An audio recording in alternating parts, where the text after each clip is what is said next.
نعبد وإياك نستعين اهدنا الصراط المستقيم صراط الذين أنعمت عليهم غير المغضوب عليهم ولا الضالين آمين. Assalamualaikum warahmatullahi wabarakatuh. Qala al-musannif rahimahullahu ta'ala wa nafa'na bihi wa bi ulumihi fid dharain amin. Subhana la ilma lana illa ma 'allamtana innaka antal alimul hakim. Rabbi shrah li sadri wa yassir li amri wahlul 'uqdatam min lisani yafqahu qawli. Amin amin ya rabbal alamin. Alhamdulillahirabbil alamin. Ing dalem menika kita saged lanjut ngaken ngaos kitab Arba'in Nawawi. Mugi-mugi ngaos dalem menika dados manfaat fid wa dunya al akhirah. Amin. Lan ngaos menika ndadekaken kita ngertos dawuhipun Kanjeng Nabi datang kita umat Nabi. Dan lantaran ngaos menika kita bijak aksal syafaat tul uzma fil yaumil qiyamah. Amin. Amin. Sampika kita sampun dugi hadis ingkang nomor 7. Bismillahirrahmanirrahim. Al hadisu utawi iki iku bab nerakan hadis asal kang nomor 7. Iku ana Abi Ruqayyah jenenge saking Abi Ruqayyah Tamim bin Ausin rupane Pak Tamim bin Aus ad-Dari kang bangsa utawa kang sukan rupa suku ad-Dari. Radhiyallahu anhu dari sinten Allah Gusti Allah taala wa sinten Allah kang saking Abi Ruqayyah. Anak Nabiya saat teman Kanjeng Nabi sallallahu alaihi wasallam iku kala musdawu sinten Kanjeng Nabi. Rupane dawuh ad-dinu utawi agama iku an-nasihatu nasihat. Kulna musdawu sapa ingsun liman maring sapa wae Kanjeng Rasul. Kala mengko jawab sapa Kanjeng Rasul. Lillahi maring Gusti Allah. Wali kitab hilang maring kitab Allah. Wali rasuli hilang maring utusannya Allah. Wali a'immatil muslimin lan maring pira-pira imamil wong muslim wa amma ihim lan maring pira-pira umume wong muslim. Rawahu riwayataken hadis sapa muslimun imam muslim. Hadis yang nomor 7 ini diriwayatkan oleh Abi Ruqayyah Tamim bin Aus. Aus itu dalam sejarah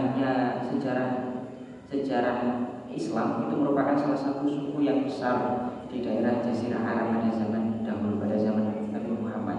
Jadi Abi Ruqayyah ini merupakan salah satu anak turunnya Aus, Pak Aus.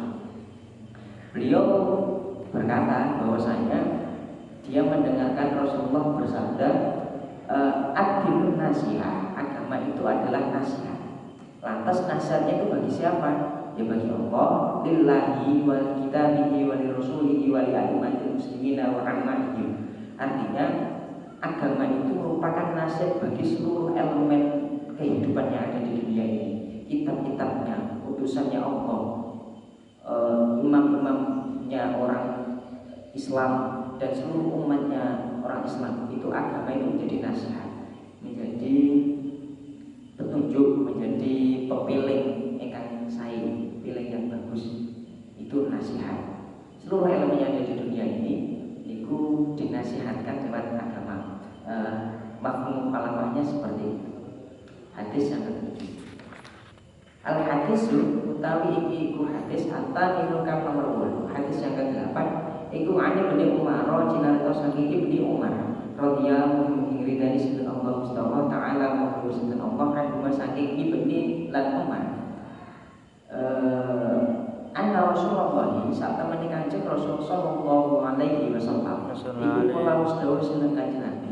Rupane dawuh umirtu dan perintah sapa ingsun an qatila ing yen mate di sapa ingsun annasa ing manungsa hatta yashhadu sehingga nekseni sapa nas Allah ilaha ing sedune kelakuan iku la ilaha ora ana pangeran kang wajib den sembah kelawan hakiki wujud wa anna Muhammadan sallallahu alaihi Nabi Muhammad iku Rasulullah utusannya Allah wa yuqimus sholata lan sesinakan salat sapa nas wa yutuz zakata lan awis zakat sapa nas fa idza fa'alu mongko tatkalane nglakoni kabeh sapa nas lan kae kono-kono syahadat iqamis shalah ita zakat yo aso mongko padha ngreksa sapa sira ing nas mini saking ingsun bima ahum ing pira-pira getihe nas wa amwalahum lan biro bandanin nas illa bihaqqil islami kecuali kelawan hakil Islam wa hisabuhum lan ditibadine nas ala Allah taala ing atase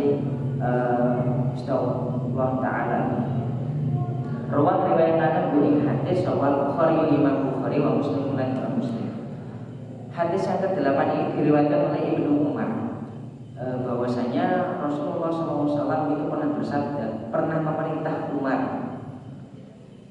untuk memerangi orang Islam sehingga orang tersebut mau masuk Islam. Kurang lebihnya seperti itu. Hadis ini secara letterlek memaknai bahwasanya kita wajib berjihad sehingga orang-orang yang non Islam itu mau masuk Islam. Secara letterlek seperti itu. Tapi memahami hadis itu tidak bisa dimaknai secara tekstual, secara maknawi, secara teks saja, bukan?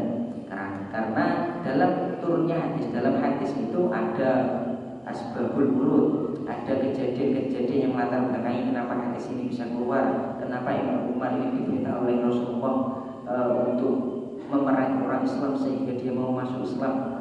Perlu ada pemahaman-pemahaman seperti itu. Jadi tidak semuanya hadis yang kita kenal pada saat ini itu bisa sesuai maknanya jika dilakukan sesuai dengan teks. Jadi ada beberapa penafsiran-penafsiran atau pemahaman-pemahaman yang dibarengi dengan pemahaman makna hadis. Jadi kalau misalkan kita memaknai hadis ini secara tekstual, kita wajib memerintah, kita wajib memerangi orang yang non-Islam sehingga mereka mau masuk Islam, menjalankan sholat dan mengeluarkan zakat. Apabila mereka sudah mau melaksanakan itu, maka orang tersebut akan mendapatkan perlindungan, entah darahnya, entah hartanya, dengan hak-hak Islam. Secara tekstual memang seperti itu, tapi sekarang tidak. Sekarang bukan. Karena di kemudian hari imam-imam madhab atau ulama-ulama salafus saleh setelah generasi tabi'in bahkan sahabat menyatakan orang kafir itu dibagi menjadi beberapa bagian. Ada kafir sinting, ada kafir yang memerangi, ada kafir yang bisa dilindungi. Itu merupakan klasifikasi-klasifikasi yang diberikan oleh para ulama untuk memaknai hadis-hadis yang sifatnya perintah yang kemudian nanti akan menjadi rawan disalahgunakan. Terus secara teks kita memang harus menjalankan syiar Islam, dan hari ini per hari ini kita bisa menjalankan syiar tersebut. Caranya banyak, tidak semata-mata dengan potil. Ya kita bisa lewat seperti ini, ngaji terus live streaming atau membuat video dan sebagainya. Itu merupakan salah satu wasilah untuk syiar Islam. Jadi untuk amannya kita maknai saja umir tu al-qatilan nasa hatta yashuda, niku mensyiarkan Islam sehingga dimensi-dimensi yang diajarkan oleh Islam itu bisa sampai kepada seluruh umat manusia. Hadis kang ke-8. Al hadisu utawi iku hadis atas kang nomor 9. Iku an Abi Hurairah tajanan tasani Abi Hurairah Abdurrahman bin Sohar radhiyallahu anhu ridani sinten Allah Gusti Allah taala ngurus sinten Allah anhu sange Abi Hurairah. Kala Gusti sinten Abi Hurairah dawe sami itu saya mendengar bahwa Rasulullah Kanjeng Rasul sallallahu alaihi wasallam yang puluh halih dawuh sinten kanjeng Nabi rupane dawuh ma utami perkara nah itu kang nyegah sapa ingsun kum ing sira kabeh anu saking ma pajetaniku mongko padha ngedono sapa sira kabeh kum ing ma wa malan utawi perkara iku amartu perintahaken sapa ingsun kum ing sira kabeh bihi kelawan ma ya patu mongko nekanono sapa sira kabeh niku saking ma utawi ma ing dalem barang istaqtum kang kareksa sapa sira kabeh fa inna ma ahlaka sak temene karusaan alladzina ing wong akeh iku min qablikum tetep sadurunge sira kabeh kasratu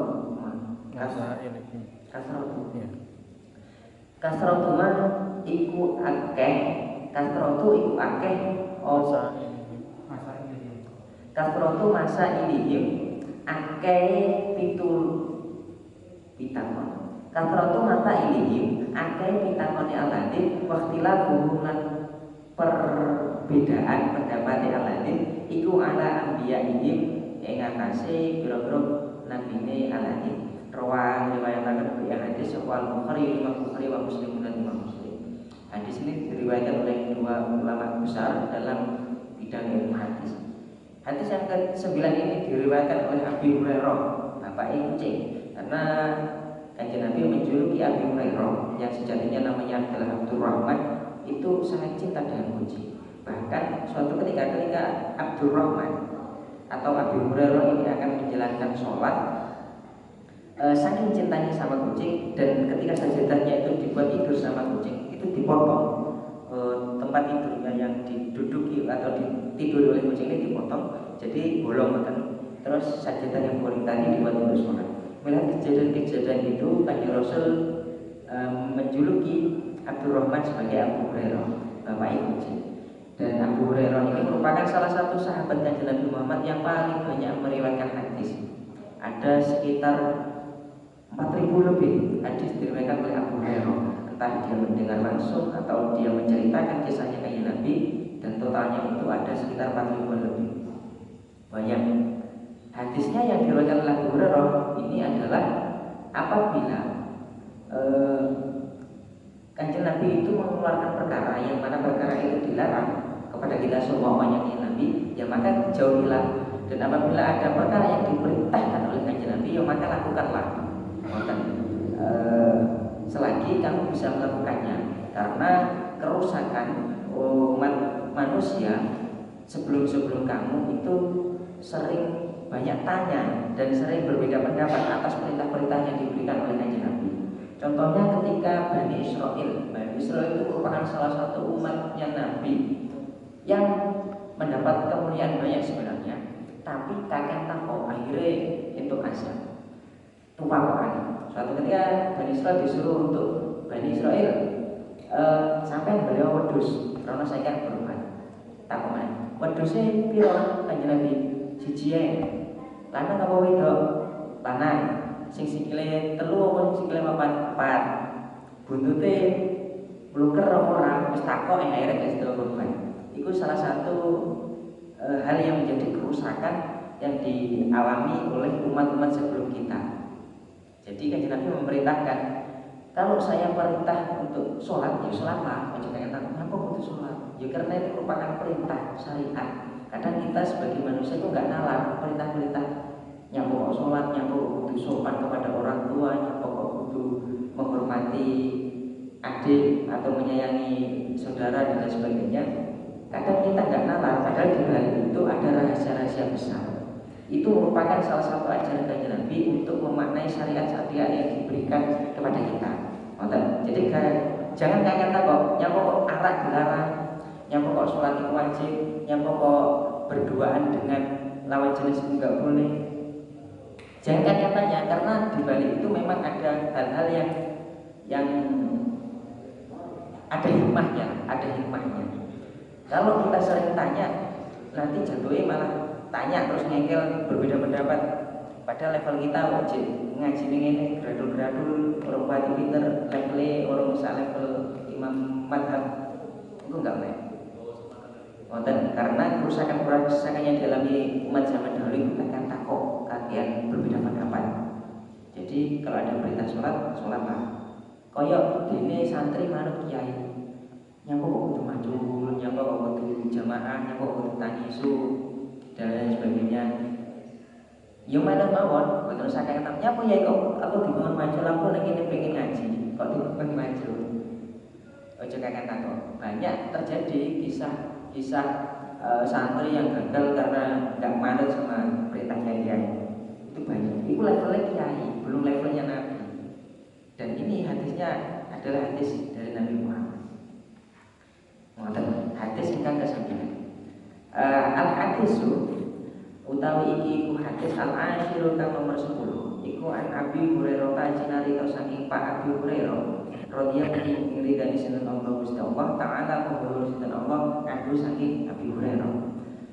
Kala wis dawuh sinten Abi Hurairah rupane dawuh Kula ngendika sapa Rasulullah Kanjeng Rasul sallallahu alaihi wasallam.